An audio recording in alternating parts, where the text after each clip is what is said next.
Eu sou Lara Silva, organizadora do CIT Saúde, primeiro Congresso Internacional de Tratamentos de Saúde com o tema Depressão e Ansiedade, e tenho a satisfação de apresentar a você o professor Dr. Moacir Alexandro Rosa, que vai falar sobre eletroconvulsoterapia, abordando o tema estimulação cerebral. Ele é médico psiquiatra, mestre e doutor pela USP e Universidade de Harvard, pós-doutorado pela Universidade de Colômbia, professor na Unifesp, autor e diretor do Instituto de Pesquisas Avançadas em Neuroestimulação, IPAM. Muito bem, muito obrigada, professor Moacir, por estar aqui com a gente. Eu que agradeço o convite. E eu gostaria de começar a nossa entrevista perguntando quem é o Moacir, como que a eletroconvulsoterapia entrou na sua vida e o que mudou desde então? Muito bem, é o meu primeiro contato com a eletroconvulsoterapia, conhecido popularmente como eletrochoque, é o nome certo, o nome técnico é eletroconvulsoterapia, ou ECT, abreviadamente a gente costuma referir como ECT. Então, meu primeiro contato com a ECT foi em 1992, faz algum tempinho já. E eu era R1, tinha acabado de me formar em medicina, resolvi fazer psiquiatria e apareceu uma paciente que estava num quadro que a gente chama de catatônico, então ela ficava completamente parada, sem se mexer, mexia um pouco os olhos, mutismo, ou seja, não falava nada, não conversava, uma moça jovem, seus 20 e poucos anos, e eu falei, puxa vida, que situação difícil a dela, né? E na época eu estava só avaliando e ela se submeteu a esse tratamento. Eu não vi as sessões, mas eu vi o resultado. 2 semanas depois ela estava conversando comigo, normalmente. E eu falei, que tratamento mágico é esse? Que aconteceu? Que de repente uma pessoa mudou tanto, de repente, né? E o tratamento era a ECT.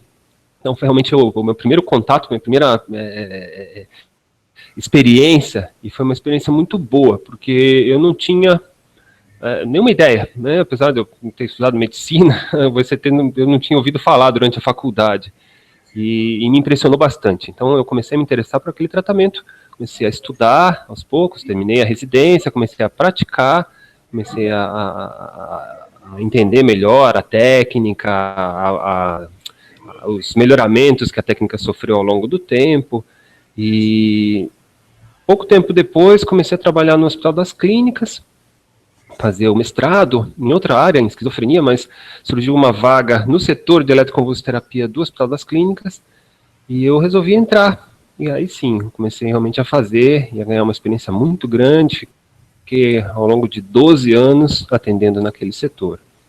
Depois disso, enfim, aí já parti para o meu próprio, vamos dizer, meu atendimento particular, criei meu próprio instituto, o meu serviço com a eletroconvulsoterapia como carro-chefe e outros modos de neuroestimulação que a gente pode conversar a respeito.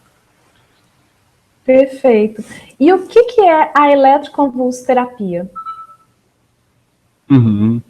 Pois é, a eletroconvulsoterapia é um tipo de estimulação cerebral.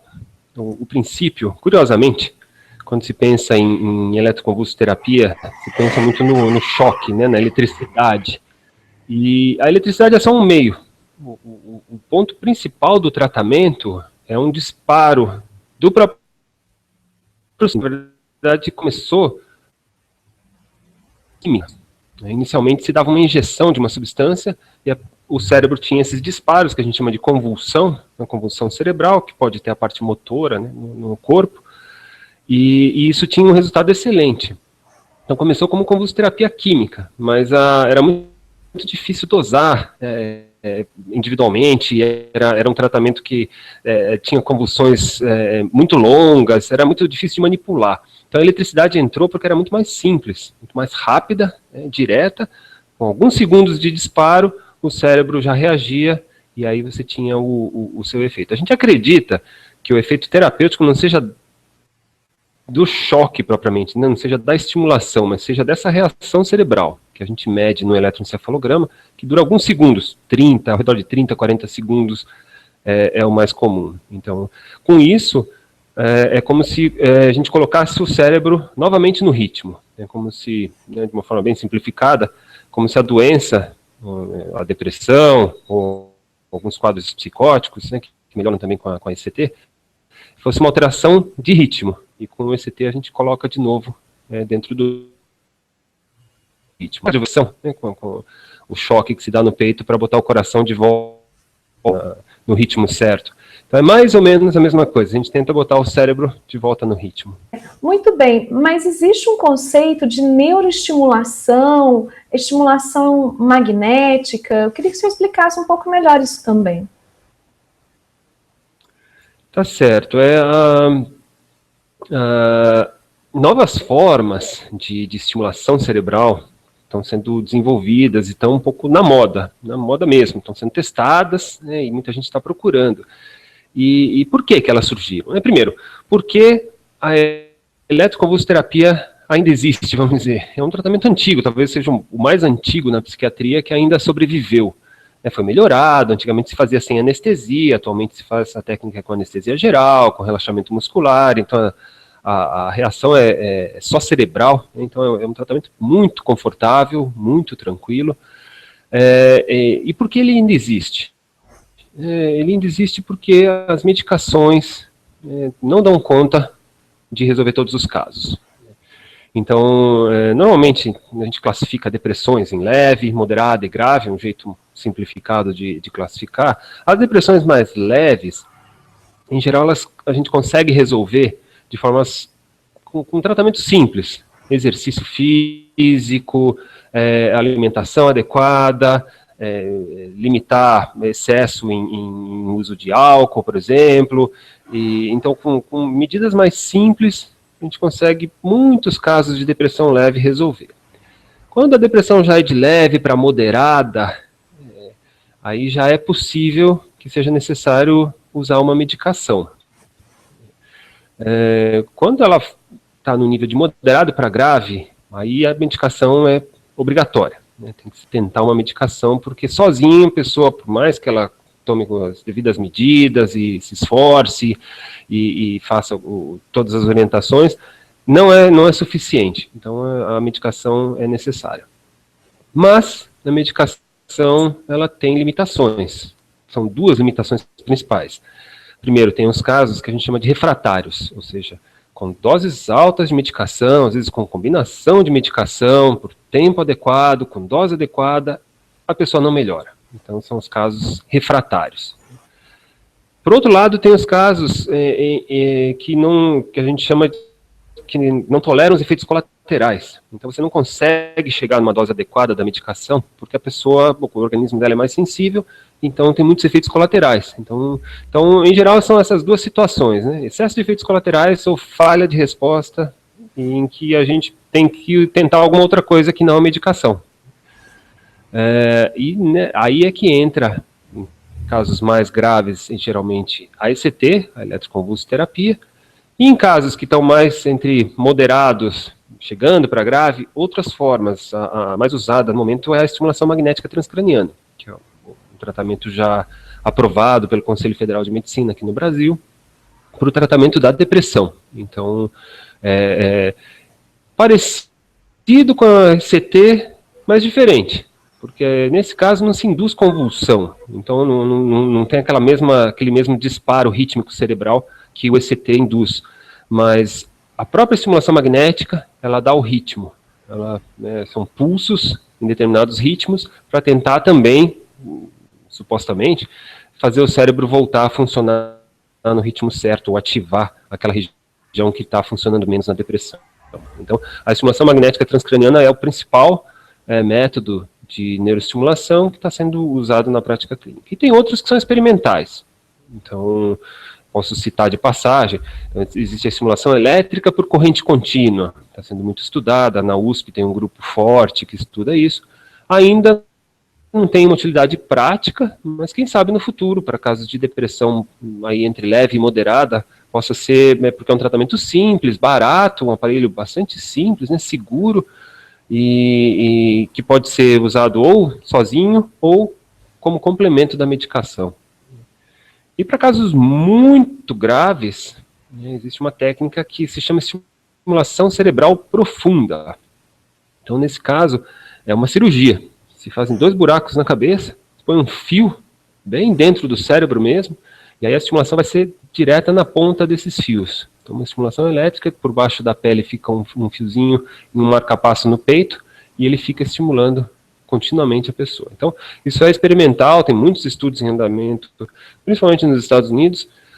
Aqui no Brasil são ainda poucos os grupos que estudam isso, e é realmente para esses casos que são refratários até a eletroconvulsoterapia. Então, que infelizmente existem, né, situações em que até tentando de tudo, a gente não tem um resultado adequado. Perfeito. Embasado no conceito da Organização Mundial de Saúde, que saúde é o completo bem-estar físico, mental e social, em quais dessas dimensões a eletroconvulsoterapia ela atua? A eletroconvulsoterapia sempre foi classificada como um tratamento biológico. Então, classicamente, a gente chama, né, a psiquiatria, ela sempre teve essa abordagem mais completa, né, da parte, principalmente a parte psíquica, né, e a parte biológica. Então, a gente acabou classificando os tratamentos, os que mexem mais, vamos dizer, com a parte psíquica, com a parte emocional, seriam as psicoterapias. Então, o tratamento através da conversa, através da orientação, e os outros tratamentos que a gente chama de biológicos, que incluem a medicação e os métodos, atualmente, os métodos de estimulação cerebral. É claro que a gente tem que fazer de uma forma conjunta, né? A doença, né, a depressão, não pode ser resolvida completamente, nem com uma coisa, nem só com uma coisa, nem só com outra. Então a gente sabe, todos os estudos mostram isso, que pacientes que fazem, por exemplo, que tomam só remédio, ou que fazem só psicoterapia, têm uma evolução pior do que os que tomam remédio e fazem psicoterapia. Então, e certamente os que fazem a ECT, por exemplo, né, eles vão se beneficiar também da psicoterapia e de orientação social, enfim, mas né, é realmente um método voltado para mexer na química cerebral, um método voltado especificamente para ativar ou regular o mau funcionamento do cérebro. Perfeito. E com relação ao procedimento, por exemplo, sou um paciente, chego à clínica. Aí como que vai ser esse procedimento? Como é que vai se detectar o que eu preciso fazer? Quantas sessões são? O senhor já tirou um pouco aquela ideia do choque, mas explica minuciosamente para a gente como é esse procedimento. Claro, claro. Então, o procedimento é assim. Primeiro, são necessárias várias sessões, não é uma única aplicação que resolve o problema. Parece que o efeito é cumulativo, então uma sessão depende da sessão seguinte e o efeito vai construindo aos pouquinhos e de repente aparece. Algumas pessoas vão melhorando bem aos poucos e outras pessoas, de repente, de uma sessão para outra, ficam muito bem. Então isso não existe uma regra muito clara. Em média, são necessárias de 6 a 12 sessões. E normalmente se faz 2 ou 3 vezes por semana. No nosso serviço a gente faz segundas, quartas e sextas, pela manhã, as sessões. Então a pessoa vai fazer de 2 a 4 semanas. O procedimento é feito com anestesia geral. As pessoas se assustam um pouco, porque a anestesia geral também ficou com um estigma meio perigosa. Ela, obviamente, tem o seu risco, mas, assim, o tipo de anestesia geral que a gente faz é muito segura. A pessoa vai dormir por 5 a 10 minutos, é muito rápido. A estimulação, como eu comentei de passagem, ela dura alguns segundos, no máximo 8 segundos, em média 4 a 6. E a reação do cérebro vai durar aí em torno de 30 a 40 segundos, que é monitorado com o eletroencefalograma. Então se dá essa medicação que a pessoa dorme, que é o anestésico propriamente. Depois a gente dá uma medicação que se chama relaxante muscular. É uma medicação que deixa a musculatura toda relaxada, para que não tenha aqueles abalos que aparecem em filmes, né? Quando se fala de ECT em filmes, né? O eletrochoque. Em geral, eles gostam de mostrar como era feito antigamente, porque é mais impressionante, né? A pessoa pula, né? Uma coisa. Então isso é o que ficou na mente das pessoas. Mas o tratamento atual é muito vamos dizer assim, sem graça, né? Porque você não vê muita coisa, não tem muita coisa que ver, né? Você tem a estimulação só, contrai um pouquinho o rosto, porque daí estimula a musculatura diretamente, e mais nada, o resto que acontece é na tela do eletroencefalograma.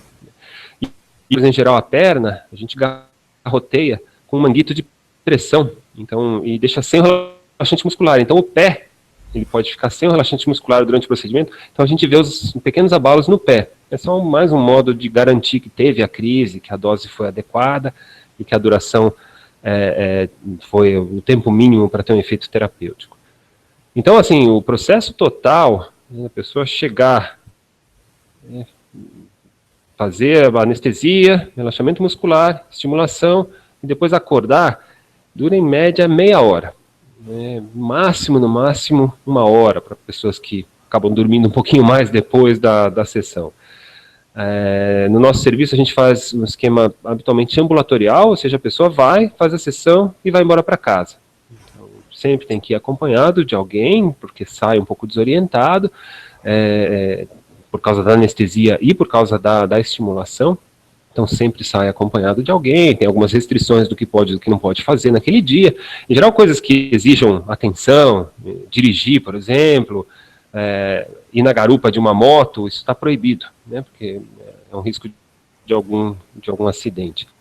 Mas, fora isso, a pessoa pode continuar tendo uma vida completamente normal. Existem algumas pessoas que fazem, então se faz a série, né, voltando ao número de sessões, em geral se faz uma série, a gente determina o número de sessões pela melhora clínica e pelos efeitos colaterais. Então, a média é de 6 a 12, algumas pessoas melhoram muito rápido, né, e a gente já para as sessões, outras demoram um pouquinho mais, né, a gente vai até melhorar completamente ou até estabilizar, ou seja, melhorou e a partir dali não melhora mais, né, teve só uma resposta parcial, então aí a gente também decide parar. E quando acaba as sessões, a depressão é uma doença recorrente, então ela vai precisar de algum tipo de manutenção a longo prazo. A maioria das pessoas continua a manutenção com medicação. Então faz as sessões, melhorou, e aí continua prevenindo novas crises com medicação. Mas é possível fazer uma manutenção com a ECT. Então, em alguns casos, a gente seleciona que começa a espaçar. Depois que faz uma série, digamos, fez 10 sessões e melhorou. A gente começa a fazer uma sessão semanal, depois uma sessão quinzenal, depois uma sessão mensal. Em geral, 6 meses depois daquela crise mais forte, quando o risco é maior de uma recaída. Então, naqueles 6 meses, seria interessante fazer esse tipo de manutenção. Alguns casos fazem manutenção a longo prazo. Tem alguns pacientes que fazem uma sessão por mês, indefinidamente, e estão se mantendo muito bem assim, hein? Por isso que a gente continua. E um caso, por exemplo, fazia essa manutenção e resolvemos parar, porque surgiu até a dúvida, será que o ECT está prevenindo alguma coisa ou simplesmente a depressão dele foi embora e ele recaiu? Então tivemos que fazer uma nova série, e aí voltou, e agora ele faz a manutenção mensal, religiosamente. Então vem de outra cidade, inclusive, vem de manhãzinha, pega o avião, vai lá, faz a sessão, pega o avião de volta e vai para casa. Então, uma vez por mês ele está aqui nos visitando. Então é mais ou menos assim o esquema geral do tratamento. O senhor comentou daquela paciente que o motivou a estudar isso. O senhor tem encontrado pacientes como ela? Olha, aquela paciente foi num hospital psiquiátrico. Então, em geral, quando chega a internação, são casos mais graves. Então, né, esses quadros de catatonia atualmente são cada vez mais raros, porque, em geral, se faz alguma intervenção antes, né? Quando se chega nesse nível, ainda existem alguns quadros de catatonia, mas eles são cada vez mais raros, né? A maioria dos casos que vem, então, são as duas situações principais, ou quando a depressão está muito grave, então a gente precisa de uma resposta rápida. Então, por exemplo, se tem ideação suicida, se a pessoa está pensando em se matar, que é um dos sintomas da depressão grave, a ECT estaria muito bem indicada, né? Você não pode esperar o remédio fazer, que às vezes demora 3, 4, semanas, e se não funciona, você troca por mais um remédio, mais 3, 4 semanas, se não funciona, associa ou potencializa. Não dá para esperar 2, 3 meses com uma pessoa que está com ideação suicida.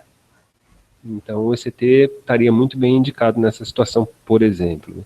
Então, quadros graves, quando tem um risco de vida, então, por exemplo, um paciente, um senhor, tinha 75 anos quando teve a primeira crise forte, e foi parar num hospital geral, porque ele parou de se alimentar e começou a emagrecer, e começou a ter transtornos, desequilíbrio eletrolíticos, e começou a ser alimentado por sonda, uma sonda nasogástrica, e estava no hospital geral, e se nada funcionava, medicações estavam sendo testadas, então me chamaram.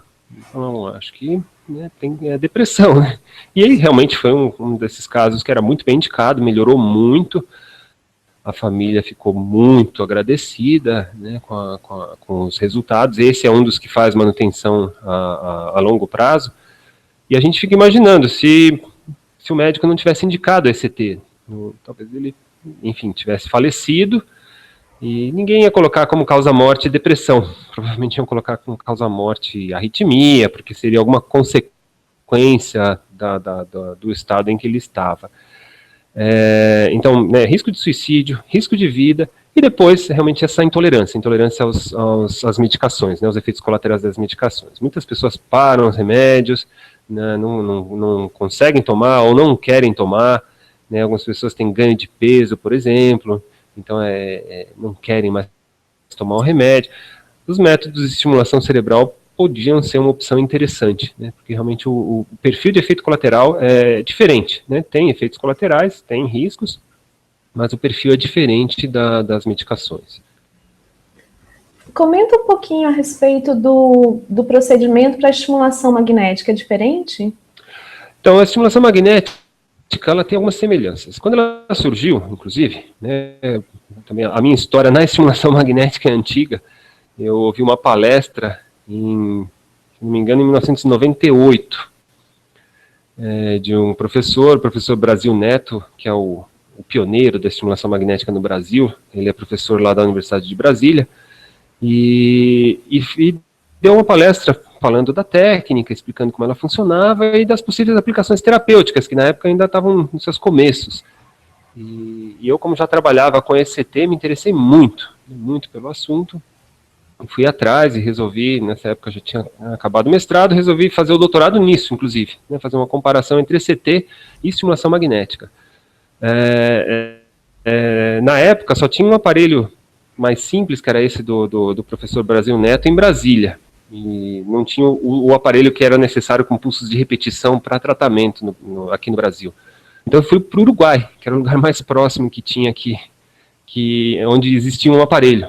Então eu fui lá, eu tinha um conhecido lá, um amigo, e fiquei no serviço dele por 2 semanas, aprendendo e mexendo e fazendo tratamentos. Então fiquei muito entusiasmado com o assunto. E voltando ao Brasil, resolvi que ia estudar isso mesmo. E aí foi parte do meu doutorado que eu fui para fora, exatamente para um serviço de estimulação magnética lá em Harvard, né? Então, aí sim, eu tive a oportunidade de aprender bem a técnica.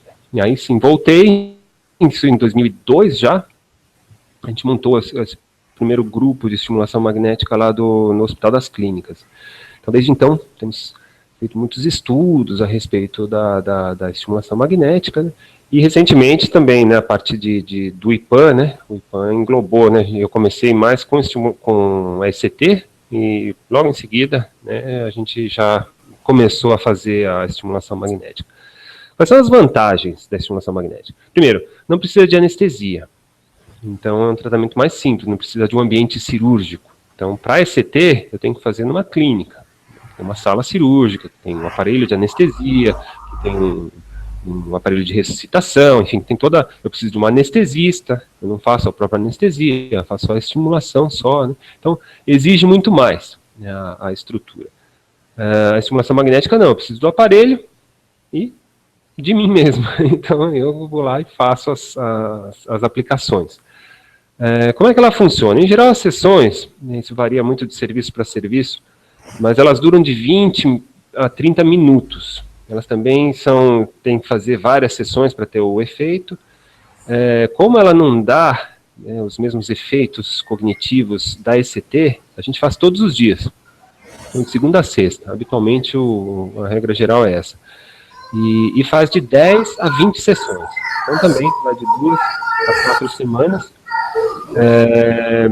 de estimulação. Então, efeito colateral mais comum é dor de cabeça, né? Um incômodo durante a sessão, a pessoa tem uma sensação de uma marteladinha na cabeça, mas ela fica acordada, né? Fica ali totalmente consciente durante a sessão. Pode vir sozinha, embora sozinha, pode dirigir, pode pegar a garupa de moto, enfim, é bem mais simples, né? Qual é o problema dela? A eficácia é menor. Então, em geral, a eficácia comparada com a eletroconvulsoterapia é menor.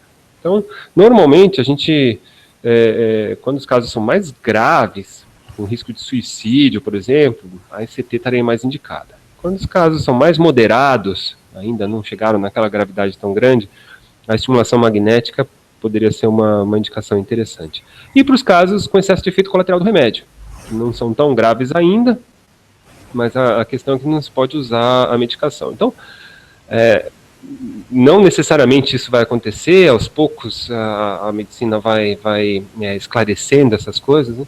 Mas o caminho mais natural no momento é tentar medicação, primeiro psicoterapia, exercícios, né, uma vida mais saudável para casos mais leves, depois medicação, depois estimulação magnética e depois ECT. Seria como se fossem graus, né, de tratamento mais intensos e sempre, quanto mais intensos, mais efeitos colaterais e riscos.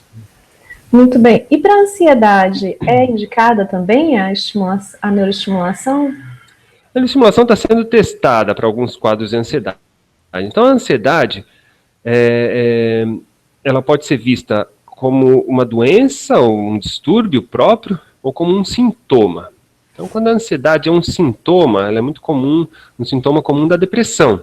Então, pessoas com depressão, frequentemente, além da tristeza, da falta de iniciativa, da falta de prazer, enfim, todos os insônia, falta de apetite, todos os sintomas comuns da depressão, a ansiedade costuma estar presente. Então, que é essa inquietação, essa espécie de aceleração psíquica, um medo sem um objeto muito claro, muito identificável. Então, quando sintoma da depressão, a princípio, os métodos de neuroestimulação estão muito, muito bem indicados, porque vai melhorar como melhoram os outros sintomas, como melhora a capacidade de concentração, por exemplo, como melhora o sono, e aí a ansiedade também melhoraria.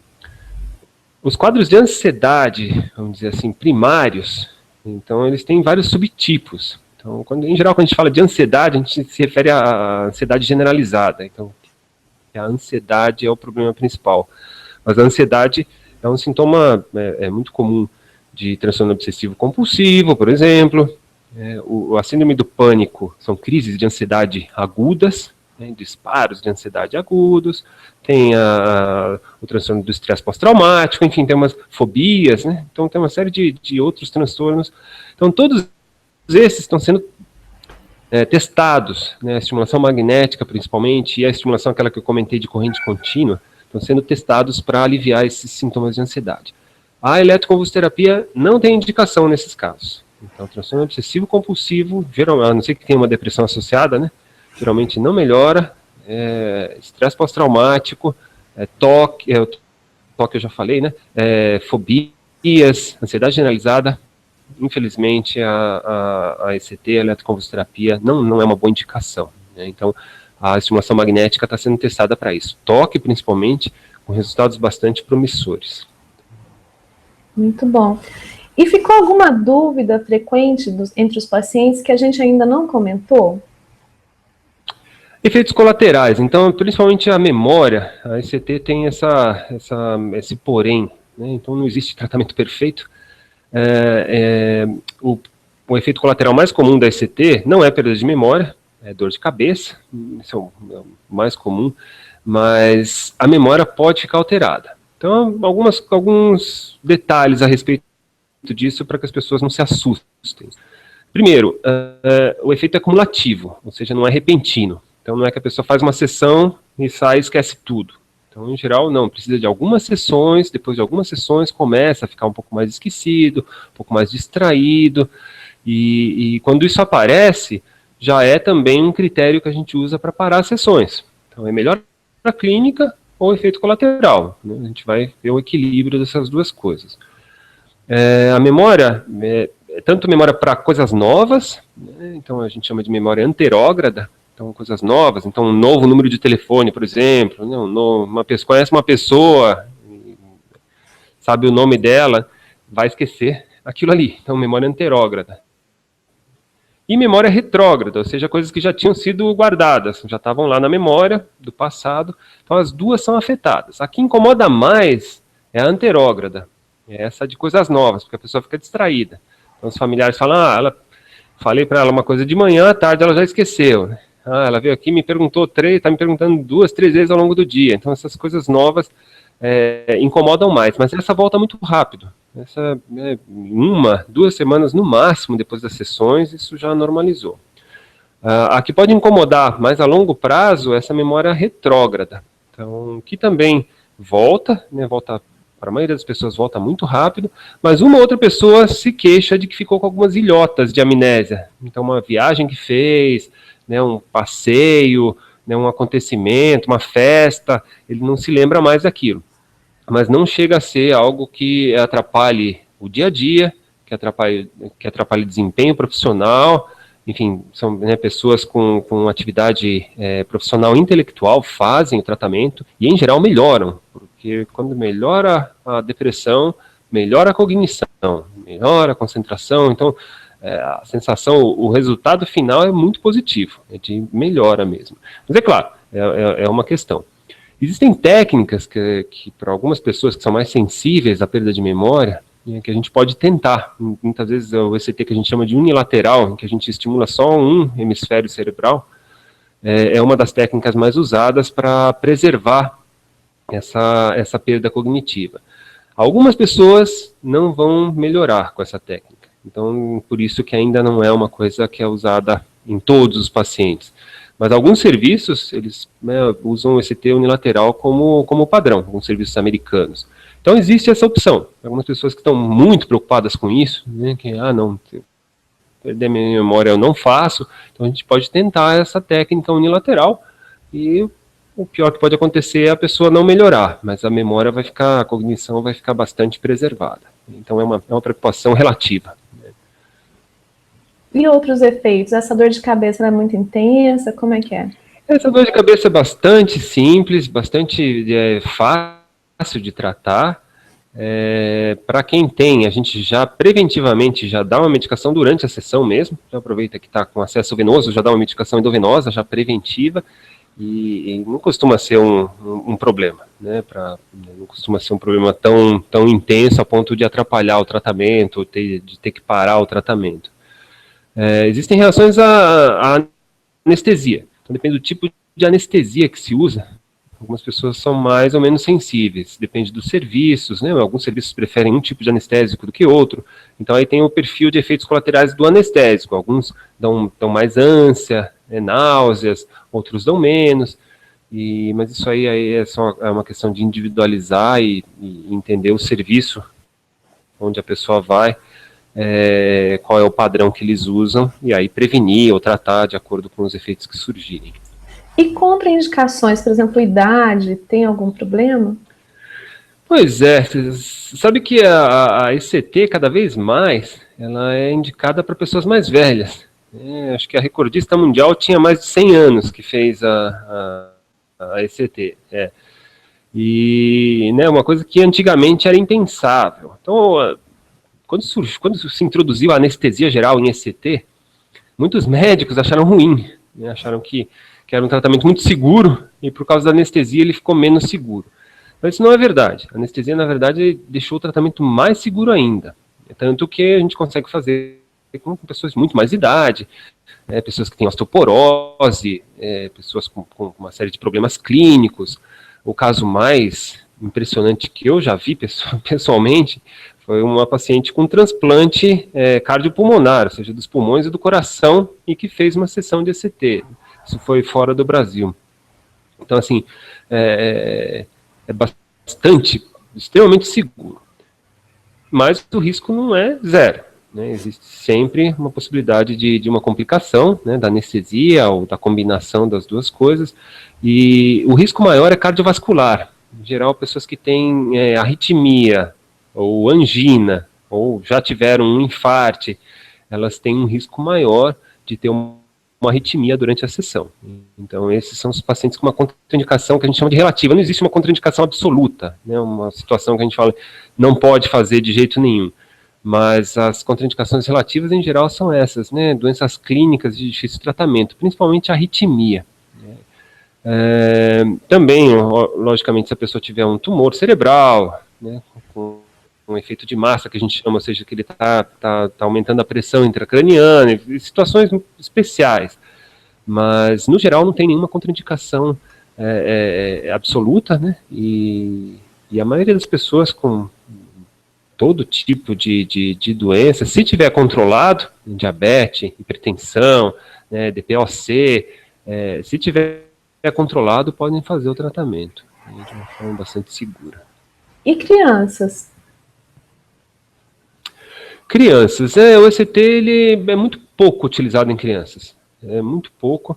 Existem serviços também fora do Brasil especializados nisso. A indicação, curiosamente, ele funciona bastante bem para crianças.